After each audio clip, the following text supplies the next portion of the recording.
हाँ जी दोस्तों, स्वागत है तुहाडा सारिਆਂ ਦਾ अपने चैनल ऑल एग्जाम पेपर की एक और नवी वीडियो ਦੇ ਵਿੱਚ ਤਾਂ ਲੈ ਕੇ ਆ ਚੁੱਕੇ ਹਾਂ ਜਮਾਤ 8ਵੀਂ ਵਾਲੇ ਵਿਦਿਆਰਥੀਆਂ ਦੇ ਲਈ ਸਾਇੰਸ ਵਿਸ਼ੇ ਦਾ ਫੁੱਲ ਸੋਲਵਡ ਪੇਪਰ ਜੋ ਕਿ ਤੁਹਾਡਾ ਕੱਲ ਸਤੰਬਰ 2023 ਟਰਮ 1 ਪ੍ਰੀਖਿਆ ਐਗਜ਼ਾਮ ਦੇ ਵਿੱਚ ਹੋਣ ਜਾ ਰਿਹਾ। 80 ਨੰਬਰ ਦਾ ਪੇਪਰ है, 3 घंटे का समा मिलेगा पेपर ਨੂੰ ਸੋਲਵ ਕਰਨ ਦੇ ਲਈ। ਇਸ ਵਾਲੀ ਵੀਡੀਓ 'ਚ ਇਹ ਪੇਪਰ ਤੁਹਾਨੂੰ ਫੁੱਲੀ ਸੋਲਵਡ ਕਰਾਵਾਂਗੇ। ਮੋਸਟ ਇੰਪੋਰਟੈਂਟ ਕੁਐਸਚਨ ਪੇपर है तो इस दे विचों ਤੁਹਾਨੂੰ बहुत ही ज़्यादा पेपर विच आने के चांस हैं, तो इसकी तैयारी जल्दी कर लो। तुहानूं पेपर पूरा ही सॉल्व करावांगे, तो वीडियो नूं एंड तक वेखदे रहना। भाग उड़े विच ये सारे प्रश्न जरूरी हैं, हरेक प्रश्न जो है 1 अंक का है। तो पहला प्रश्न चेक कर सकते हो। जसबीर ने अपने खेत विच मुख फसल नाल उगे हुए कुछ बेलोड़े जंगली पौधे वेखे। इन्हां बेलोड़े पौधों नूं खेत विचों हटाउण दी क्रिया नूं की कहंदे हन? बिजाई, सिंचाई, गुडाई या फिर कटाई। तो ईडी इसका राइट आंसर हो जाएगा गुडाई, जिमें कि नाल इसके उत्तर भी चैक कर सकते हो। दूसरा प्रश्न है, फलीदार पौधों दियां जड़ां विच गंढां हुंदियां हन अते उन्हां विच रहण वाले सूक्ष्म जीवां नूं की आखदे हन? विषाणु, उल्ली, राइजोबिया बैक्टीरिया या फिर काई। इसका उत्तर ईडी आ जाऊगा इसका राइट आंसर राइजोबियम बैक्टीरिया। तीसरा प्रश्न है, हेठ लिखे सूक्ष्म जीवां विचों किहड़े सूक्ष्म जीव नूं सिर्फ सूक्ष्मदर्शी नाल ही वेख्या जा सकता है? विषाणु, जीवाणु, खमीर या फिर ये सारे। उत्तर आ जाऊगा ये सारे। चौथा है, खमीर की वरतों किस दी तैयारी लई कीती जाती है? खंड, अल्कोहल, हाइड्रोक्लोरिक एसिड, ऑक्सीजन। एडा इस द राइट आंसर हो जाएगा अल्कोहल। पंजवां है, द्वारा लगाया गया दाब गहराई वधन नाल घट हुंदा है, समान हुंदा है, वधदा है, वाह दी प्रकृति ते निर्भर करता है? ईडी इसका उत्तर आ जाऊगा वधदा है। छेवां है, पाचन क्रिया दौरान भोजन नली विच भोजन अगे वल धक्या जाता है? रगड़ बल द्वारा, पेशी बल द्वारा, असंपर्क बल द्वारा, ऊपर दिते गए सारे। उत्तर आ जाऊगा पेशी बल द्वारा। सतवां है, एक टैंडपोल डड्डू का लार्वा जिसनूं प्रक्रिया द्वारा प्रौढ़ विच विकसित हुंदा है वह है निषेचन, काया परिवर्तन, ठहरना या फिर बडिंग। उत्तर आ जाऊगा काया परिवर्तन। 8वां, एक हाइड्रा की वंड नाल 2 या 2 तो वध हाइड्रा पैदा हुंदे हन। इस प्रकार के अलिंगी प्रजनन नूं कहंदे हन? डंग, दो खंडन,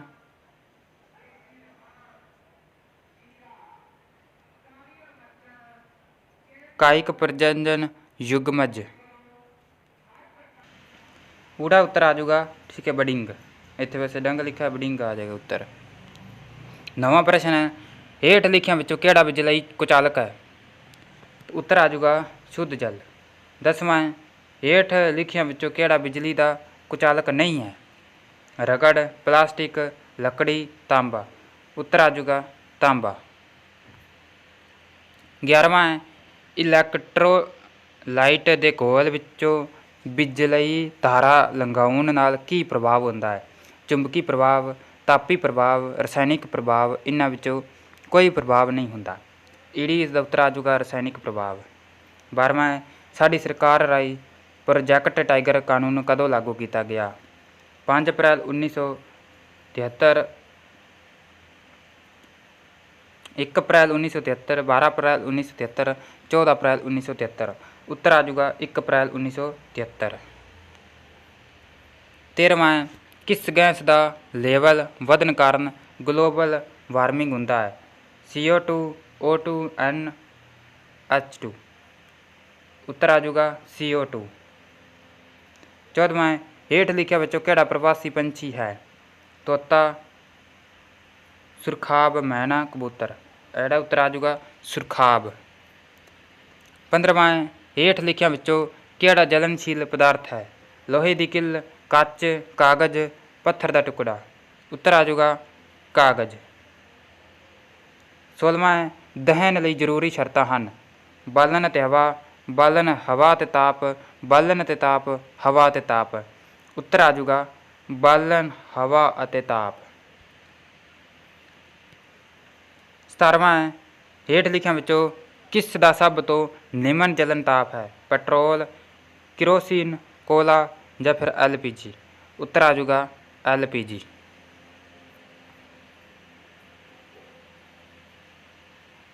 ਨੈਕਸਟ ਆ ਕੇ ਪ੍ਰਸ਼ਨ ਉੱਤਰ। ਤਾਂ ਪ੍ਰਸ਼ਨ ਹੈ ਨਦੀਨਾਸ਼ਕ ਕੀ ਹਨ? ਉੱਤਰ ਆ ਜਾਊਗਾ ਨਦੀਨਨਾਸ਼ਕ ਉਹ ਰਸਾਇਣਿਕ ਪਦਾਰਥ ਜੋ ਨਦੀਨਾਂ ਨੂੰ ਹਟਾਉਣ ਅਤੇ ਉਹਨਾਂ ਦੇ ਵਾਧੇ ਨੂੰ ਕਾਬੂ ਰੱਖਣ ਲਈ ਖੇਤਾਂ ਵਿੱਚ ਛਿੜਕੇ ਜਾਂਦੇ ਹਨ, ਨਦੀਨਨਾਸ਼ਕ ਕਹਾਉਂਦੇ ਹਨ। ਠੀਕ ਹੈ। ਅੱਗੇ ਸੂਖਮ ਜੀਵ ਕੀ ਹਨ? ਉੱਤਰ ਆ ਜਾਊਗਾ ਸੂਖਮ ਜੀਵ ਉਹ ਛੋਟੇ ਜੀਵ ਹਨ ਜੋ ਨੰਗੀ ਅੱਖ ਨਾਲ ਨਹੀਂ ਦੇਖੇ ਜਾ ਸਕਦੇ। ਅਮੀਬਾ ਸੂਖਮ ਜੀਵਾਂ ਨੂੰ ਕਿਹੜੇ ਵਰਗ ਵਿੱਚ ਆਉਂਦਾ ਹੈ? ਠੀਕ ਹੈ। ਇਸ ਦਾ ਉੱਤਰ ਆ ਜਾਊਗਾ ਅਮੀਬਾ ਸੂਖਮ ਜੀਵਾਂ ਦੇ ਪ੍ਰੋਟੋਜ਼ੋਆ ਵਰਗ ਵਿੱਚ ਆਉਂਦਾ ਹੈ। ਅੱਗੇ ਪ੍ਰਸ਼ਨ ਨੰਬਰ 5 ਸੰਪਰਕ ਬਲ ਕੀ ਹੈ? ਉੱਤਰ ਆ ਜਾਊਗਾ ਸੰਪਰਕ ਬਲ ਇਹ ਬਲ ਜੋ ਕਿ ਵਸਤੂਆਂ ਦੇ ਆਪਸੀ ਸੰਪਰਕ ਵਿੱਚ ਆਉਣ 'ਤੇ ਲੱਗਦਾ ਹੈ, ਸੰਪਰਕ ਬਲ ਕਹਾਉਂਦਾ ਹੈ। 6ਵਾਂ ਪ੍ਰਸ਼ਨ ਹੈ ਅਲਿੰਗੀ ਪ੍ਰਜਨਨ ਵਿੱਚ ਕਿੰਨੇ ਜੀਵਾਂ ਦੀ ਲੋੜ ਹੁੰਦੀ ਹੈ? ਉੱਤਰ ਆ ਜਾਊਗਾ 1 ਜੀਵ ਦੀ ਲੋੜ ਹੁੰਦੀ ਹੈ। ਅੱਗੇ ਪ੍ਰਸ਼ਨ ਨੰਬਰ 7 ਬਿਜਲੀ ਚਾਲਕ ਕੀ ਹੈ? ਉੱਤਰ ਆ ਜਾਊਗਾ ਬਿਜਲੀ ਚਾਲਕ ਅਜਿਹੇ ਪਦਾਰਥ ਜੋ ਆਪਣੇ ਵਿੱਚੋਂ ਬਿਜਲੀ ਧਾਰਾ ਪ੍ਰਵਾਹਿਤ ਹੋਣ ਦਿੰਦੇ ਹਨ, ਬਿਜਲੀ ਚਾਲਕ ਅਖਵਾਉਂਦੇ ਹਨ। 8ਵਾਂ ਹੈ ਇਲੈਕਟ੍ਰਡ ਕੀ ਹੈ? ਉੱਤਰ ਆ ਜਾਊਗਾ ਇਲੈਕਟ੍ਰਡ ਬੈਟਰੀ ਨਾਲ ਜੋੜਨ ਦੇ ਲਈ ਬਿਜਲੀ ਚਾਲਕ ਵਿੱਚ ਵਰਤੀ ਜਾਣ ਵਾਲੀ ਧਾਤ ਦੀ ਛੜ ਇਲੈਕਟ੍ਰਡ ਕਹਾਉਂਦੀ ਹੈ। ਠੀਕ ਹੈ। 9ਵਾਂ ਪ੍ਰਸ਼ਨ ਹੈ ਪ੍ਰਕਾਸ਼ ਸੰਸਲੇਸ਼ਨ ਦੇ ਲਈ ਪੌਦਿਆਂ ਨੂੰ ਕਿਹੜੀ ਗੈਸ ਦੀ ਲੋੜ ਹੁੰਦੀ ਹੈ? ਉੱਤਰ ਆ ਜਾਊਗਾ ਪੌਦਿਆਂ ਨੂੰ ਪ੍ਰਕਾਸ਼ ਸੰਸਲੇਸ਼ਨ ਲਈ ਕਾਰਬਨ ਡਾਈਆਕਸਾਈਡ ਗੈਸ ਦੀ ਲੋੜ ਹੁੰਦੀ ਹੈ। 10ਵਾਂ ਹੈ ਪ੍ਰਜਾਤੀਆਂ ਦੀ ਪਰਿਭਾਸ਼ਾ ਲਿਖੋ। ਉੱਤਰ ਆ ਜਾਊਗਾ ਪ੍ਰਜਾਤੀਆਂ ਸੰਜੀਵਾਂ ਦੀ ਸਮਿਸ਼ਟੀ ਦਾ ਉਹ ਸਮੂਹ ਹੈ ਜੋ ਇੱਕ ਦੂਸਰੇ ਨਾਲ ਅੰਤਰਜਨ ਕਰਨ ਦੇ ਸਮਰੱਥ ਹੈ। 11ਵਾਂ ਪ੍ਰਸ਼ਨ ਹੈ ਜਲਨ ਕੀ ਹੈ? ਜਲਨ ਇਹ ਇੱਕ ਅਜਿਹਾ ਪ੍ਰਕਰਮ ਹੈ ਜਿਸ ਵਿੱਚ ਪਦਾਰਥ ਨੂੰ ਆਕਸੀਜਨ ਵਿੱਚ ਜਲਾਉਣ ਨਾਲ ਤਾਪ ਅਤੇ ਪ੍ਰਕਾਸ਼ ਪੈਦਾ ਹੁੰਦਾ ਹੈ।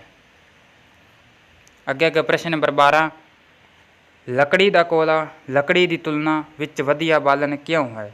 ਉੱਤਰ ਆ ਜਾਊਗਾ ਲੱਕੜੀ ਦੇ ਕੋਲੇ ਦਾ ਕੈਲੋਰੀ ਮੁੱਲ ਲੱਕੜੀ ਦੇ ਕੈਲੋਰੀ ਮੁੱਲ ਨਾਲੋਂ ਵੱਧ ਹੈ, ਇਸ ਲਈ ਲੱਕੜੀ ਦਾ ਕੋਲਾ ਲੱਕੜੀ ਦੀ ਤੁਲਨਾ ਵਿੱਚ ਇੱਕ ਵਧੀਆ ਬਾਲਣ ਹੈ।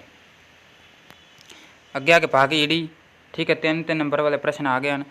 ਪਹਿਲਾ ਪ੍ਰਸ਼ਨ ਹੈ ਜੇਕਰ ਕਣਕ ਨੂੰ ਖਰੀਫ ਸਾਉਣੀ ਦੇ ਮੌਸਮ ਵਿੱਚ ਬੀਜਿਆ ਜਾਵੇ ਤਾਂ ਕੀ ਹੋਵੇਗਾ? ਵਰਣਨ ਕਰੋ। ਉੱਤਰ ਆ ਜਾਊਗਾ ਕਣਕ ਇੱਕ ਰੱਬੀ ਫਸਲ ਹੈ, ਅਰਥਾਤ ਉਹ ਸਰਦੀ ਦੀ ਰੁੱਤ ਵਿੱਚ ਹੁੰਦੀ ਹੈ ਅਤੇ ਇਸ ਨੂੰ ਘੱਟ ਤਾਪਮਾਨ ਅਤੇ ਘੱਟ ਪਾਣੀ ਦੀ ਲੋੜ ਹੁੰਦੀ ਹੈ। ਜੇ ਕਣਕ ਨੂੰ ਖਰੀਫ ਜਾਂ ਵਰਖਾ ਰੁੱਤ ਵਿੱਚ ਬੀਜਿਆ ਜਾਵੇਗਾ ਤਾਂ ਇਸ ਨੂੰ ਵੱਧ ਪਾਣੀ ਮਿਲਣ ਨਾਲ ਕਣਕ ਦੀ ਫਸਲ ਮਰ ਜਾਵੇਗੀ ਜਾਂ ਫਿਰ ਅਸਵਸਥ ਪੌਦੇ ਉੱਗਣਗੇ। ਦੂਸਰਾ ਪ੍ਰਸ਼ਨ ਹੈ ਪੀਸੇ ਹੋਏ ਚਾਵਲ ਅਤੇ ਦਾਲ ਮਿਸ਼ਰਣ ਖੱਟਾ ਕਿਵੇਂ ਬਣਾਇਆ ਜਾਂਦਾ ਹੈ? ਉੱਤਰ ਆ ਜਾਊਗਾ ਪੀਸੇ ਹੋਏ ਚਾਵਲ ਅਤੇ ਦਾਲ ਦੇ ਮਿਸ਼ਰਣ ਨੂੰ ਕੁਝ ਦੇਰ ਪਿਆ ਰਹਿਣ ਦੇ ਨਾਲ ਇਹ ਖੱਟਾ ਹੋ ਜਾਂਦਾ ਹੈ। ਇਹ ਖਮੀਰ ਕੋਸ਼ਿਕਾਵਾਂ ਦਾ ਵਾਧਾ ਕਰਦਾ ਹੈ ਜੋ ਮਿਸ਼ਰਣ ਨੂੰ ਫੁੱਲਣ ਅਤੇ ਖੱਟਾ ਕਰਨ ਵਿੱਚ ਸਹਾਇਕ ਹੈ। ਤੀਜਾ ਪ੍ਰਸ਼ਨ ਹੈ ਇੱਕ ਵਸਤੂ 'ਤੇ ਬਲ ਲੱਗਣ ਦੇ ਨਤੀਜੇ ਲਿਖੋ। ਉੱਤਰ ਆ ਜਾਊਗਾ ਬਲ ਲੱਗਣ ਨਾਲ ਵਸਤੂ ਦੇ ਪ੍ਰਭਾਵ। ਪਹਿਲਾ ਗਤੀ ਵਿੱਚ ਪਰਿਵਰਤਨ ਬਲ ਵਸਤੂ ਦੀ ਗਤੀ ਬਦਲ ਸਕਦਾ ਹੈ। ਦੂਜਾ ਦਿਸ਼ਾ ਵਿੱਚ ਪਰਿਵਰਤਨ ਬਲ ਨਾਲ ਗਤੀ ਦੀ ਦਿਸ਼ਾ ਵਿੱਚ ਪਰਿਵਰਤਨ ਹੁੰਦਾ ਹੈ। ਤੀਜਾ ਗਤੀ ਅਤੇ ਦਿਸ਼ਾ ਦੋਨਾਂ ਵਿੱਚ ਪਰਿਵਰਤਨ ਬਲ ਵਸਤੂ ਦੀ ਗਤੀ ਅਤੇ ਦਿਸ਼ਾ ਦੋਨਾਂ ਨੂੰ ਬਦਲ ਸਕਦਾ ਹੈ। ਚੌਥਾ ਆਕ੍ਰਿਤੀ ਅਤੇ ਆਕਾਰ ਵਿੱਚ ਪਰਿਵਰਤਨ ਬਲ ਨਾਲ ਵਸਤੂ ਦੀ ਆਕ੍ਰਿਤੀ ਅਤੇ ਆਕਾਰ ਦੋਨੋਂ ਬਦਲੇ ਜਾ ਸਕਦੇ ਹਨ। ਅੱਗੇ ਪ੍ਰਸ਼ਨ ਨੰਬਰ 4 ਸੰਜੀਵਾਂ ਲਈ ਪ੍ਰਜਨਨ ਕਿਉਂ ਮਹੱਤਵਪੂਰਨ ਹੈ? ਸਮਝਾਓ।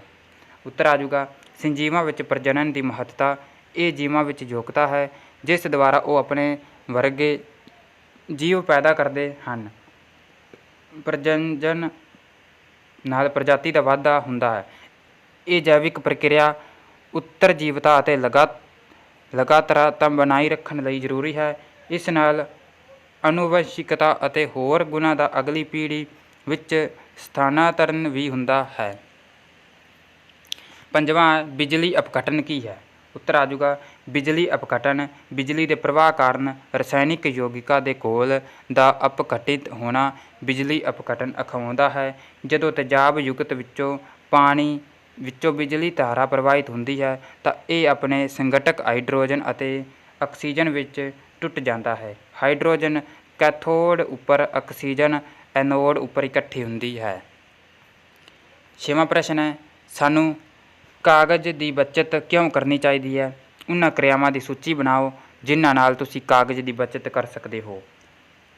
ਉੱਤਰ ਆ ਜਾਊਗਾ 1 ਟਨ ਕਾਗਜ਼ ਪੈਦਾ ਕਰਨ ਲਈ 17 ਹਰੇ ਭਰੇ ਪੇੜ ਚਾਹੀਦੇ ਹਨ।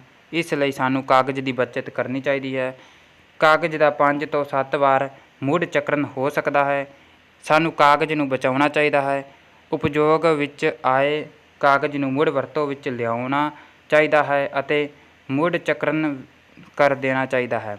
ਇਸ ਨਾਲ ਜੰਗਲਾਂ ਦੇ ਨਾਲ ਪਾਣੀ ਅਤੇ ਊਰਜਾ ਦੀ ਬਚਤ ਹੁੰਦੀ ਹੈ। ਹਾਨੀਕਾਰਕ ਰਸਾਇਣਾਂ ਦੇ ਉਪਯੋਗ ਵਿੱਚ ਕਮੀ ਆਉਂਦੀ ਹੈ। 7ਵਾਂ ਪ੍ਰਸ਼ਨ ਹੈ, ਜੰਗਲਾਂ ਦੇ ਰੱਖਿਅਨ ਤੋਂ ਭਾਵ ਹੈ ਹਵਾ, ਪਾਣੀ ਅਤੇ ਮਿੱਟੀ ਦਾ ਸੁਰੱਖਿਅਨ ਹੈ। ਵਰਣਨ ਕਰੋ। ਉੱਤਰ ਆ ਜਾਊਗਾ ਜੰਗਲ ਇੱਕ ਗੁੰਝਲਦਾਰ ਜੈਵ ਮੰਡਲੀ ਤੰਤਰ ਹੈ।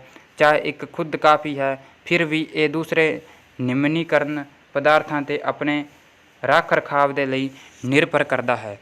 ਇਸ ਲਈ ਜੰਗਲਾਂ ਦੀ ਸੁਰੱਖਿਆ ਦੇ ਲਈ ਹਵਾ, ਮਿੱਟੀ ਅਤੇ ਪਾਣੀ ਦਾ ਸੁਰੱਖਿਅਨ ਬਹੁਤ ਜ਼ਰੂਰੀ ਹੈ। ਜੰਗਲ ਜਲਵਾਯੂ ਦੀਆਂ ਹਾਲਤਾਂ 'ਤੇ ਨਿਰਭਰ ਕਰਦੇ ਹਨ। ਸਮੇਂ 'ਤੇ ਭੂਗੋਲਿਕ ਪਰਿਵਰਤਨ ਜਿਵੇਂ ਬੰਨ ਬਣਾਉਣਾ ਅਤੇ ਖਾਨਾ ਖੋਦਣਾ, ਇਸ ਨਾਲ ਉਸ ਖੇਤਰ ਦੇ ਜੰਗਲਾਂ 'ਤੇ ਵਾਤਾਵਰਨ ਨਸ਼ਟ ਹੋਣ ਨਾਲ ਬੁਰਾ ਅਸਰ ਪੈਂਦਾ ਹੈ। ਉਦਯੋਗਾਂ ਦੁਆਰਾ ਫੈਲੇ ਹਵਾ ਪ੍ਰਦੂਸ਼ਣ ਦਾ ਦੁਸ਼ਪ੍ਰਭਾਵ ਜੰਗਲਾਂ 'ਤੇ ਬਹੁਤ ਹੈ। ਜਦੋਂ ਕਿ ਉਦਯੋਗ ਮਿੱਲਾਂ ਦੂਰ ਹੁੰਦੇ ਹਨ। 8ਵਾਂ ਜਲਨਤਾਪ ਜਲਨਸ਼ੀਲ ਪਦਾਰਥ ਜਲਨ ਲਈ ਸਹਾਇਕ ਦੀ ਜਾਲਣ ਵਿੱਚ ਜ਼ਰੂਰੀ ਲੋੜਾਂ ਅਤੇ ਸੰਦਰਭ ਦੀ ਵਿੱਚ ਵਿਆਖਿਆ ਕਰੋ। ਉੱਤਰ ਆ ਜਾਊਗਾ ਜਲਨ ਤਾਪ ਵਿੱਚ ਇਹ ਇੱਕ ਨਿਮਨ ਤਾਪ ਹੈ ਜਿਸ 'ਤੇ ਬਾਲਣ ਅੱਗ ਫੜ ਲੈਂਦਾ ਹੈ। ਹਰੇਕ ਪਦਾਰਥ ਦਾ ਜਲਨ ਤਾਪਮਾਨ ਨਿਸ਼ਚਿਤ ਹੁੰਦਾ ਹੈ, ਜਿਸ ਤੋਂ ਘੱਟ ਤਾਪਮਾਨ 'ਤੇ ਇਹ ਅੱਗ ਨਹੀਂ ਫੜਦਾ ਹੈ। ਜਲਨਸ਼ੀਲ ਪਦਾਰਥ ਇਹ ਪਦਾਰਥ ਸੌਖਿਆ ਹੀ ਅੱਗ ਫੜ ਲੈਂਦੇ ਹਨ। ਕਾਗਜ਼, LPG, ਕੱਪੜੇ ਆਦਿ ਜਲਨਸ਼ੀਲ ਪਦਾਰਥ ਹਨ। ਜਲਨ ਦੇ ਲਈ ਸਹਾਇਕ ਉਹ ਪਦਾਰਥ ਜੋ ਬਾਲਣ ਜਾਂ ਜਲਨਸ਼ੀਲ ਪਦਾਰਥ ਦੀ ਜਲਨ ਵਿੱਚ ਸਹਾਇਤਾ ਕਰਦੇ ਹਨ। ਪੈਟਰੋਲ, LPG ਵਰਗੇ ਜਲਨਸ਼ੀਲ ਪਦਾਰਥ ਉਦੋਂ ਤੱਕ ਨਹੀਂ ਜਲਦੇ ਜਦੋਂ ਤੱਕ ਜਲਨ ਵਿੱਚ ਸਹਾਇਕ ਜਾਂ ਆਕਸੀਜਨ ਦੀ ਵੱਧ ਮਾਤਰਾ ਮੌਜੂਦ ਨਾ ਹੋਵੇ। ਅੱਗੇ ਭਾਗ ਸੱਸਾ। ਠੀਕ ਹੈ, ਸਾਰੇ ਪ੍ਰਸ਼ਨ ਜ਼ਰੂਰੀ ਹਨ। ਹਰੇਕ ਪ੍ਰਸ਼ਨ 5 ਅੰਕ ਦਾ ਹੈ ਅਤੇ ਕੋਈ 3 ਪ੍ਰਸ਼ਨ ਕਰਨੇ ਹਨ। ਪਹਿਲਾ ਹੈ ਖਾਦ ਪ੍ਰੀਖਣ ਤੋਂ ਕੀ ਭਾਵ ਹੈ? ਖਾਦ ਪ੍ਰੀਖਣ ਦੀਆਂ ਵੱਖ-ਵੱਖ ਵਿਧੀਆਂ ਦਾ ਵਰਣਨ ਕਰੋ। ਉੱਤਰ ਆ ਜਾਊਗਾ ਖਾਦ ਪ੍ਰੀਖਣ ਉਹ ਵਿਧੀ ਹੈ ਜਿਸ ਦੁਆਰਾ ਖਾਦ ਪਦਾਰਥਾਂ ਨੂੰ ਸੰਦੂਸ਼ਿਤ ਹੋਣ ਤੋਂ ਬਚਾਇਆ ਜਾ ਸਕੇ ਅਤੇ ਲੰਬੇ ਸਮੇਂ ਤੱਕ ਉਸ ਦੇ ਪੋਸ਼ਕ ਤੱਤਾਂ ਨੂੰ ਠੀਕ ਰੱਖਿਆ ਜਾ ਸਕੇ। ਖਾਦ ਪ੍ਰੀਖਣ ਕਹਾਉਂਦਾ ਹੈ। ਖਾਦ ਪ੍ਰੀਖਣ ਦੇ ਵਿਧੀਆਂ।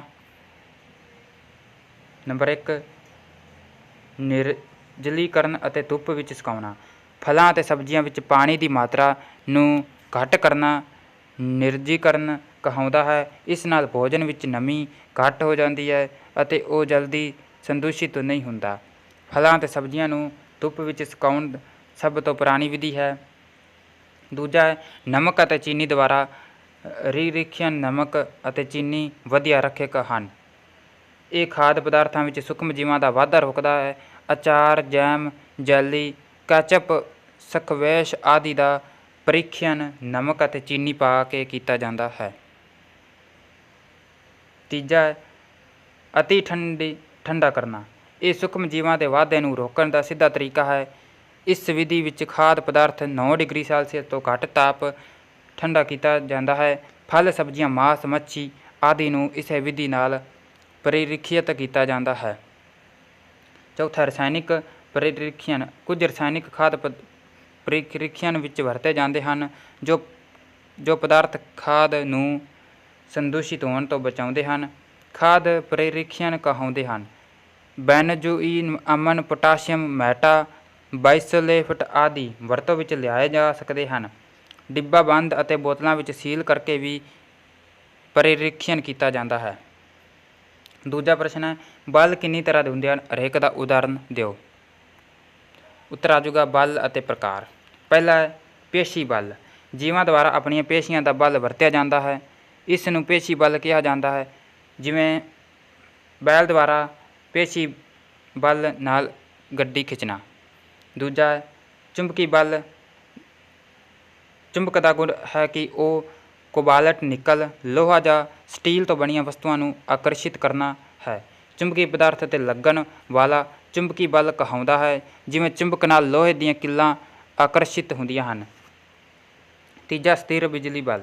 ਜਦੋਂ ਪਲਾਸਟਿਕ ਅਤੇ ਟੈਰੀਲੀਨ ਵਰਗੇ ਪਦਾਰਥ ਆਪਸ ਵਿੱਚ ਰਗੜੇ ਜਾਂਦੇ ਹਨ ਤਾਂ ਉਨ੍ਹਾਂ ਵਿੱਚ ਬਿਜਲੀ ਪੈਦਾ ਹੁੰਦੀ ਹੈ। ਇਸ ਬਿਜਲੀ ਕਾਰਨ ਪੈਦਾ ਬਲ ਸਥਿਰ ਬਿਜਲੀ ਬਲ ਕਹਾਉਂਦਾ ਹੈ। ਜਿਵੇਂ ਜਦੋਂ ਸ਼ੀਸ਼ੇ ਦੀ ਛੜ ਨੂੰ ਰੇਸ਼ਮ ਦੇ ਕੱਪੜੇ ਨਾਲ ਰਗੜਿਆ ਜਾਂਦਾ ਹੈ ਤਾਂ ਸ਼ੀਸ਼ੇ ਦੀ ਛੜ ਕਾਗਜ਼ ਦੇ ਟੁਕੜਿਆਂ ਨੂੰ ਆਪਣੇ ਵੱਲ ਖਿੱਚਦੀ ਹੈ। ਅਜਿਹਾ ਸਥਿਰ ਬਿਜਲੀ ਦੇ ਕਾਰਨ ਹੁੰਦਾ ਹੈ।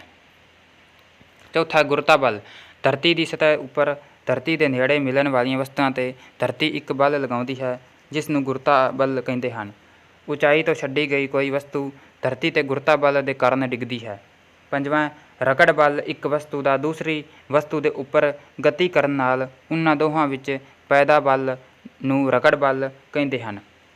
ਰਗੜ ਬਲ ਵਸਤੂ ਦੀ ਗਤੀ ਦੇ ਉਲਟ ਦਿਸ਼ਾ ਵਿੱਚ ਹੁੰਦਾ ਹੈ, ਜਿਵੇਂ ਕੱਚ ਦੀ ਗੋਲੀ ਧਰਤੀ 'ਤੇ ਕੁਝ ਸਮੇਂ ਲੁੜਕਣ ਤੋਂ ਬਾਅਦ ਰੁਕ ਜਾਂਦੀ ਹੈ, ਇਹ ਰਗੜ ਬਲ ਦੇ ਕਾਰਨ ਹੁੰਦਾ ਹੈ।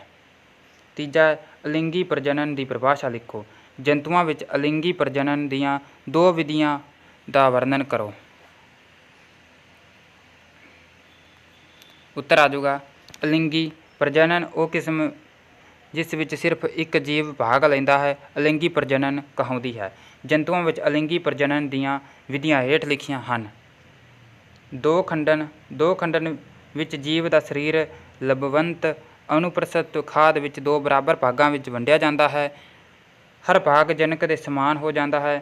ਪ੍ਰਜਨਨ ਦੀ ਇਹ ਵਿਧੀ ਪ੍ਰੋਟੋਜ਼ੋਆ ਵਿੱਚ ਹੁੰਦੀ ਹੈ, ਜਿਨ੍ਹਾਂ ਵਿੱਚ ਇਹ ਜ਼ਰੂਰੀ ਰੂਪ ਵਿੱਚ ਸੈੱਲ ਵਿਭਾਜਨ ਦੀ ਵਿਧੀ ਹੈ, ਜਿਸ ਦੇ ਨਤੀਜੇ ਵਜੋਂ ਸੰਤਾਨ ਸੈੱਲਾਂ ਦਾ ਅਲਗਾਵ ਹੁੰਦਾ ਹੈ। ਬਹੁਕੋਸ਼ੀ ਜੰਤੂਆਂ ਵਿੱਚ ਵੀ ਇਸ ਵਿਧੀ ਨੂੰ ਦੇਖਿਆ ਗਿਆ ਹੈ, ਜਿਵੇਂ ਸੀ ਐਨੀਮੋਸ ਵਿੱਚ ਲੰਬਵਤ ਵਿਖਟਨ ਅਤੇ ਪਲੈਨੇਰੀਆ ਵਿਭਜਨ ਅਨਸਟ ਖਤਨ ਕੋਸ਼ਿਕਾ ਵਿਭਾਜ ਹੋ ਰਿਹਾ ਕੇਂਦਰਕ ਹੈ। ਦੂਜਾ ਬਡਿੰਗ। ਬਡਿੰਗ ਇੱਕ ਪ੍ਰਕਾਰ ਦੀ ਅਲਿੰਗੀ ਪ੍ਰਜਨਨ ਕਿਰਿਆ ਹੈ, ਜਿਸ ਵਿੱਚ ਨਵਾਂ ਜੀਵ ਜੋ ਤੁਲਨਾਤਮਕ ਛੋਟੇ ਪੁੰਜ ਦੀਆਂ ਕੋਸ਼ਿਕਾਵਾਂ ਵਿੱਚੋਂ ਨਿਕਲਦਾ ਹੈ। ਸ਼ੁਰੂ ਵਿੱਚ ਜਨਕ ਜੀਵ ਬਡਿੰਗ ਬਣਦਾ ਹੈ। ਵੱਡ ਵੱਖਰੀ ਹੋਣ ਤੋਂ ਪਹਿਲਾਂ ਜਨਕ ਦਾ ਰੂਪ ਧਾਰਨ ਕਰ ਲੈਂਦਾ ਹੈ, ਜਿਵੇਂ ਬਾਹਰੀ ਬਡਿੰਗ ਵਿੱਚ ਜਾਂ ਜਨਕ ਵਿੱਚ ਵੱਖ ਹੋਣ ਤੋਂ ਬਾਅਦ ਅੰਦਰੂਨੀ ਬਡਿੰਗ ਵਿੱਚ ਬਾਹਰੀ ਬਡਿੰਗ ਸੰਪਜ ਸਿਲਟੇਰੇਟਵਾ ਟਿਊਕਨੇਟ ਵਿੱਚ ਮਿਲਦਾ ਹੈ, ਪਰ ਕੁਝ ਸਿਲੈਟਰਟ ਵਰਗੇ ਓਬਲੀਆ